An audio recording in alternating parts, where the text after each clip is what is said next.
Hello നമസ്കാരം. മണിച്ചിത്രത്താഴ് എന്ന ചിത്രത്തിൻ്റെ 4-ാം ദിവസത്തെ കേരള ബോക്സ് ഓഫീസ് കളക്ഷൻ റിപ്പോർട്ടാണ് ഇന്നൊരു വീഡിയോ ഭാഗത്ത്. വീഡിയോയിലേക്ക് മുൻപ് വീഡിയോ ലൈക്ക് ചെയ്യുക, ചാനൽ സബ്സ്ക്രൈബ് ചെയ്യാൻ വേണ്ടി ശ്രമിക്കുക. മോഹൻലാൽ, ശോഭന, സുരേഷ് ഗോപി, ഇന്നസെൻറ്റ് എന്നൊക്കെ പ്രധാന കഥാപാത്രങ്ങളായ ചിത്രമായിരുന്നു മണിച്ചിത്രത്താഴ്. എല്ലാ സിനിമാ പ്രേമികളും ഓരോ അപ്ഡേഷനും അറിയാൻ വേണ്ടി ഏറെ ആകാംക്ഷയോടെയാണ് കാത്തിരുന്നത്. ചിത്രം 31 വർഷങ്ങൾക്ക് ശേഷമായിരുന്നു തിയേറ്ററുകളിൽ റിലീസ് ചെയ്തിട്ടുണ്ടായിരുന്നത്. ഇപ്പോൾ ചിത്രത്തിൻ്റെ ഏറ്റവും പ്രധാനപ്പെട്ട കളക്ഷൻ റിപ്പോർട്ടും പുറത്തുവന്നിരിക്കുകയാണ്. ചിത്രത്തിന് അത്യാവശ്യം മികച്ചൊരു ബുക്കിംഗ് തന്നെയാണ് 4-ാം ദിവസം നടക്കുന്നത്.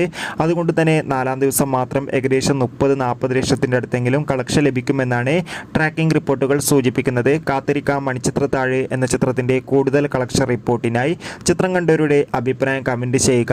ഈ വരുന്ന ഓഗസ്റ്റ് മാസം ധാരാളം ചിത്രങ്ങൾ ഇനി OTT റിലീസ് ചെയ്യാൻ പോവുകയാണ്. നമ്മുടെ ചാനൽ ഭാഗം പരിശോധിച്ചാൽ നിങ്ങൾക്ക് ആ വീഡിയോയ്ക്ക് കാണാൻ വേണ്ടി സാധിക്കും. അതൊക്കെ ഒന്ന് കാണുക. Bye bye.